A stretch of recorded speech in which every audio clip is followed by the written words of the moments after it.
Pakai PDF kalian nak ya? Kalian nggak ikutin perintah gitu PDF.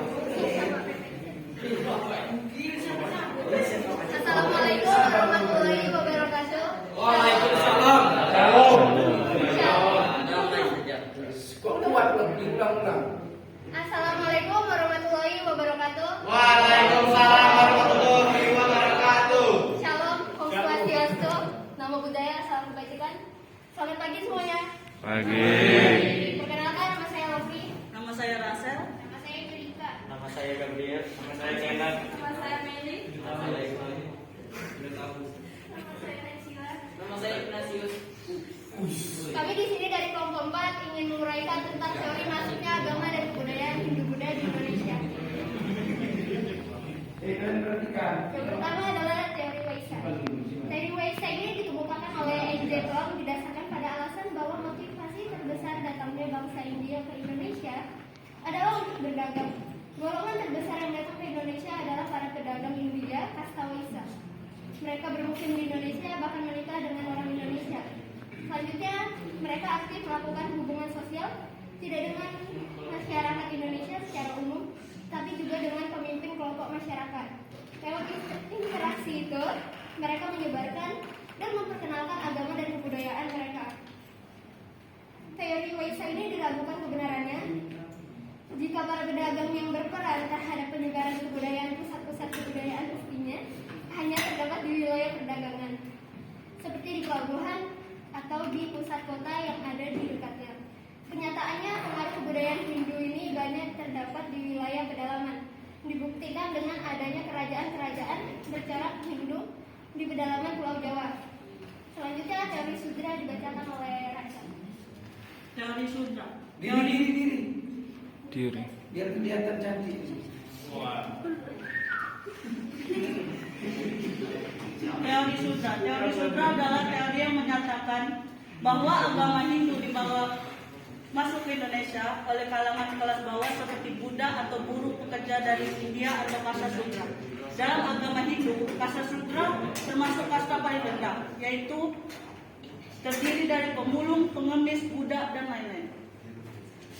Salah satu alasan kasta Sudra ingin menyebarkan ajaran Hindu ke Indonesia adalah adanya keinginan mengubah nasib supaya bisa hidup lebih baik dan layak. Oleh sebab itu, kasta Sudra memutuskan pergi dari India ke negara-negara lain, termasuk Indonesia. Teori Sudra dicetuskan oleh seorang pria keturunan Jerman Belanda bernama Gottfried Harjowald von Faber atau Van Faber. Menurut pendapat von Faber, orang-orang India banyak dipekerjakan sebagai buruh dan budak sehingga kehidupan mereka jauh dari kata baik atau layak. Selanjutnya, teori arus balik yang dibacakan oleh Gabriel. Teori arus balik. Menurut teori yang dikemukakan oleh G. Coedes ini, berkembangnya pengaruh dan kebudayaan India ini dilakukan oleh bangsa Indonesia sendiri. Bangsa Indonesia mempunyai kepentingan untuk datang dan berkunjung ke India, seperti mempelajari agama Hindu dan Buddha. Sekembalinya dari India, mereka membawa pengetahuan tentang agama dan kebudayaan di India.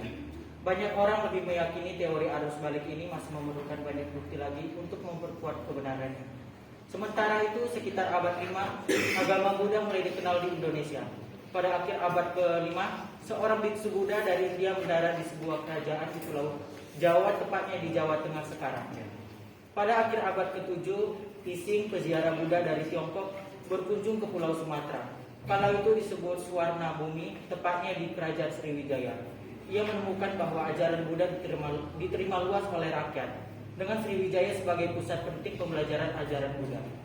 Pada pertengahan abad ke-8, Jawa Tengah berada di bawah kekuasaan raja-raja dinasti Syailendra yang merupakan penganut Buddha. Mereka membangun berbagai monumen Buddha di Jawa seperti Candi Borobudur yang selesai dibangun awal abad ke-9. Sekian penjelasan dari kami. Jika ada pertanyaan yang ingin ditanyakan, silakan ditanyakan. Oke, silakan kelompoknya. Belakang dulu belakang. Kelompok coba ganteng. Saya sendiri.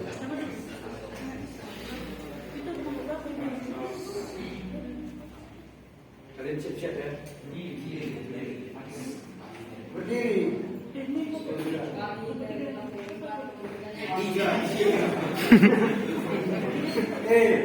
Kamu lihatlah itu. Kuat. Kuat. Suaramu kuat. Kau kan orang Batak, kuatlah suaranya. Ya sama dengan Bapak. Suruh dia baca. Keras suaranya di sifatnya. Duduk kamu tulis. Waisa.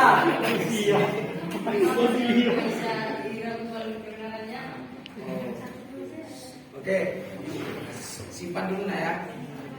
Kelompoknya Juli dan kawan-kawan. Simpan sendiri. Ya harus gantian ya. Suaranya kuat biar dengar itu kelompoknya si Loli. Buka maskermu.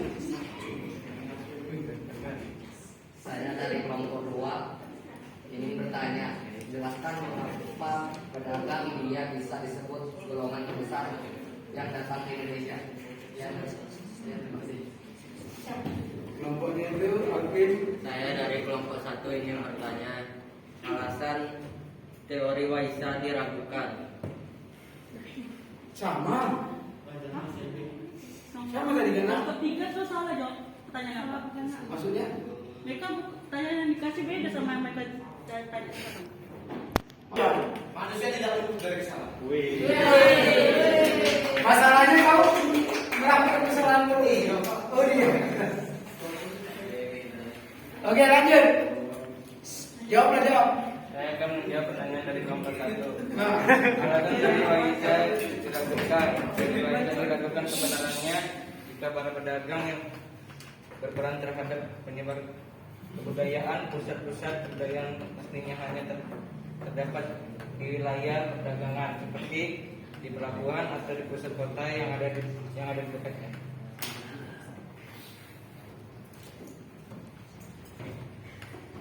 Saya akan menjawab pertanyaan dari kelompok 2. Jelaskan mengapa pedagang India bisa disebut golongan terbesar yang datang ke Indonesia. Karena mereka bermukim di Indonesia, bahkan menikah dengan orang Indonesia. Selanjutnya, mereka aktif melakukan hubungan sosial, tidak saja dengan masyarakat Indonesia secara umum, tetapi juga dengan pemimpin kelompok masyarakat. Lewat interaksi itu, mereka menyebarkan dan memperkenalkan agama dan kebudayaan mereka. Saya akan menjawab pertanyaan dari kelompok 3. Teori arus balik teori ini dikemukakan oleh Yodes. Apakah teori arus balik sangat mempengaruhi persebaran agama Hindu Buddha di Indonesia? Teori arus balik teori ini dikemukakan oleh Yodes. Menurut teori ini berkembangnya pengaruh dan kebudayaan Hindu ini dilakukan oleh bangsa Hindu sendiri. Bangsa Indonesia memiliki kepentingan untuk datang dan berkunjung ke India seperti mempelajari agama Hindu dan Buddha. Sekembalinya dari India, mereka membawa pengetahuan tentang agama dan kebudayaan ke Indonesia. Dengan demikian, teori arus balik ini dikatakan sebagai teori yang paling berbeda di antara keempat teori mengenai masuknya pengaruh Hindu dan pengaruh Buddha ke Indonesia, karena subjek penyebaran agama Hindu dan Buddha tersebut dilakukan oleh orang Indonesia sendiri. Terima kasih. Sudah. Pertanyaan apa lagi? Jawab yang nomor 2 aja, karena kan kalian yang teori apa namanya? Apa tadi? Harus balik sama saudara. Sana kamu. Awas.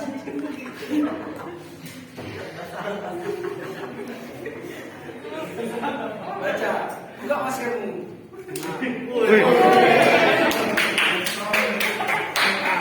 Buat suaramu Ignatius.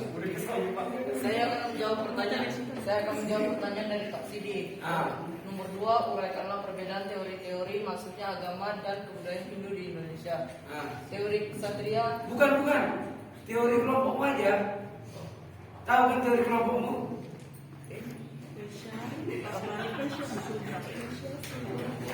Teori kelompokmu tadi kan Waisa sama Teori Waisa Teori ini menyatakan kalau agama Hindu dan Buddha dibawa oleh para pedagang India ke Indonesia. Teori arus balik.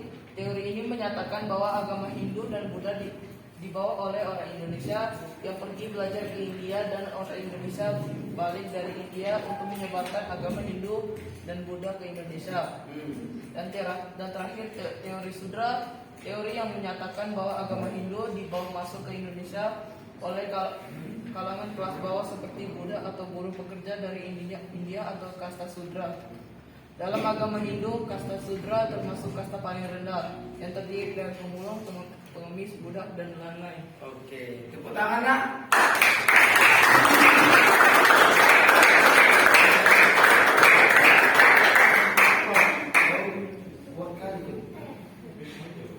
Sekian presentasi dari kelompok 4. Bila ada salah mohon maaf. Sekian dari kami. Wassalamualaikum warahmatullahi wabarakatuh.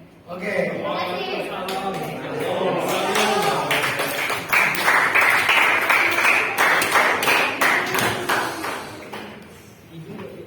Oke, duduk dulu. Sekarang tepuk tangan untuk kalian semua dulu.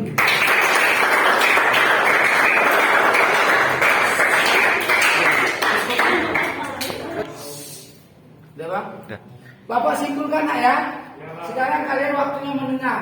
Tadi kan Bapak mendengarkan kalian, kita gantian. Jadi kita tuh semua tuh ada waktunya, kapan mendengar, kapan bicara. Oke?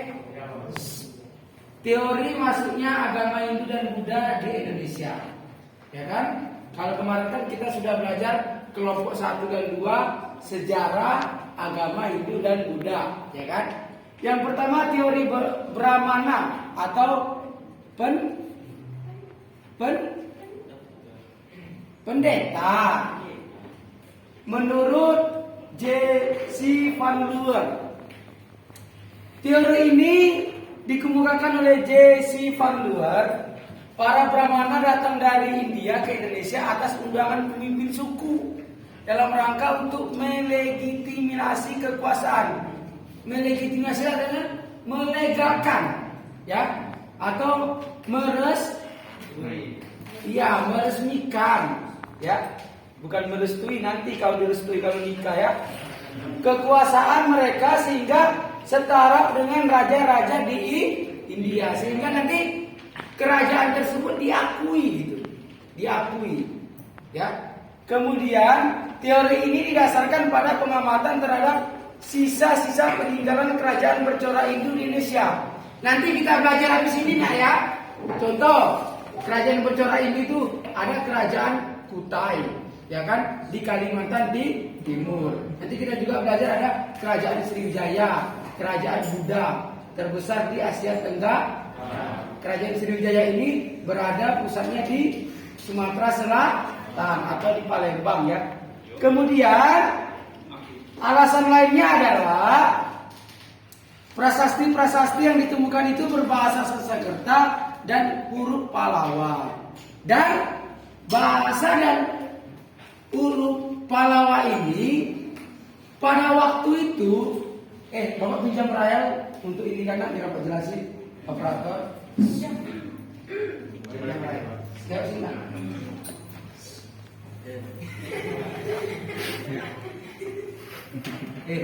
Lewat sini nak, lewat sini nak. Berarti nanti orang bilang nak lewat sini dia tidak sini.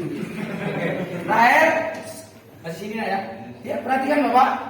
Jadi nak teori Brahmana ini alasannya kuat kenapa? Karena hanya orang Brahmana atau pendeta yang menguasai huruf Palawa dan bahasa Sanskerta. Ya. Tetapi teori ini juga diragukan kebenarannya. Kenapa? Karena pada waktu itu para pendeta ini seperti jawab pertanyaan dari kelompok yang lain tadi, dilarang untuk menyeberangi lautan yang sangat luas. Karena kan pada waktu itu belum ada pesawat. Kan kalau dari laut ke Indonesia itu sangat jauh, jadi bisa jadi sebulan atau 2 bulan, ya. Dulu kan kapalnya belum seperti sekarang, pakai mesin. Kalau dulu masih menggunakan tenaga angin atau apa namanya ini? Dayung. Good. Oke, sekarang teori kesatria menurut FDK Bos. Teori ini dikemukakan FDK Bos. Pada masa lampau di India itu sering terjadi peperangan. Jadi sehingga prajurit yang kalah menghadapi perang, mereka itu daripada mereka jadi budak, mereka lebih baik meninggalkan India. Contoh nih, kerajaan B lawan kerajaan C. Kerajaan C kalah. Otomatis dalam hukum perang, itu kerajaan C akan menjadi budak dari kerajaan B. Jadi daripada mereka jadi budak, mereka lebih baik pergi. Ada yang sampai ke wilayah Indonesia. Kemudian di Indonesia mereka mendirikan koloni-koloni baru sebagai tempat tinggalnya. Koloni itu artinya tanah jajahan, ya. Kemudian disitulah mulai terjadi proses persebaran kebudayaan Hindu dan Buddha. Oke, lanjut Rahel. Ini tadi udah dijawab ya. Oke, sekarang kelompok umum. Balik. Ini. Oke, itu yang dari belum keluar di PDF. Ini loh saya. Oke. Teori masuknya agama dan budaya Hindu ini kelompok 4 ya. Lopli, Rahel, itu nama kalian. Lopli, Rahel, Meli, Nasia Mirdad, Gabriel, Kenneth, Ibrahim, Ignatius. Jadi ada 1, 2, Angelica mana? Angelica baru masuk. Oh lupa ya. Oke, jadi ada 1, 2, 3, 4 tambah Angelica 9. Oke, ini teori Waisa. Namanya Waisa itu pedagang. Kalau bahasa Arabnya pedagang itu apa? Saudagar. Kok Saudi? Saudagar. Ada ya anak bapak ini. Oke, lihat. Teori Waisa ini dikemukakan oleh N.J. Krom. Didasarkan pada alasan bahwa motivasi terbesar datangnya bahasa Inggris itu untuk berdagang sampai ke Indonesia. Golongan ini dianggap golongan yang paling besar karena kan pedagang itu jumlahnya banyak, ya. Kemudian para pedagang India ini karena mereka bermukim di Indonesia, bahkan sampai ada yang menikah dengan orang Indonesia. Dengar dulu Bapak. Kemudian mereka aktif melakukan hubungan sosial. Hubungan itu artinya interaksi good. Mereka aktif kemudian tidak saja dengan masyarakat Indonesia, tetapi dengan pemimpin-pemimpin kelompok masyarakat. Biasanya itu penyebaran kebudayaan itu atau agama itu supaya lebih cepat. Mereka itu kadang pertama sekali kadang tidak mendekati rakyatnya, mendekati istana-istana atau kerajaan. Kalau sudah mendekati kerajaan, nanti kan lewat kerajaan cepat penyebaran. Begitu kalau pada waktu itu. Jadi mereka mensosialisasikan itu ya membutuhkan waktu yang tidak sebentar. Lanjut Teori Waisa ini diragukan juga kebenarannya. Kenapa? Karena jika para pedagang yang berperan terhadap penyebaran budaya Hindu-Buddha tersebut, maka seharusnya pusat-pusat kebudayaan itu berada di wilayah perdagangan. Namanya wilayah perdagangan tahu nak ya? Biasanya berada di pinggiran, betul, di pinggiran apa tadi? Pantai. Tetapi kenyataannya banyak kerajaan Hindu-Buddha itu yang terdapat di dalam atau pedalaman. Oke? Lanjut. Teori Sudra. Ini teori yang menyatakan bahwa agama Hindu dan Buddha itu dibawa masuk Indonesia oleh kalangan kelas bawah. Karena kita ketahui bahwa dalam kebudayaan Hindu itu memiliki namanya kasta, ya. Jadi Sudra ini kan termasuk kasta terbawah. Ada satu lagi sih, itu kalau salah Paria ya. Kemudian teori ini kalangan kelas bawah seperti budak atau buruh Dalam agama Hindu kasta sudra itu masuk kelas bawah. Nah, ini daripada mereka terus menjadi orang yang di India tersebut menjadi anggapan pemulung, pengemis, lebih baik mereka pergi meninggalkan India mencari supaya hidupnya menjadi layak. Lanjut nak.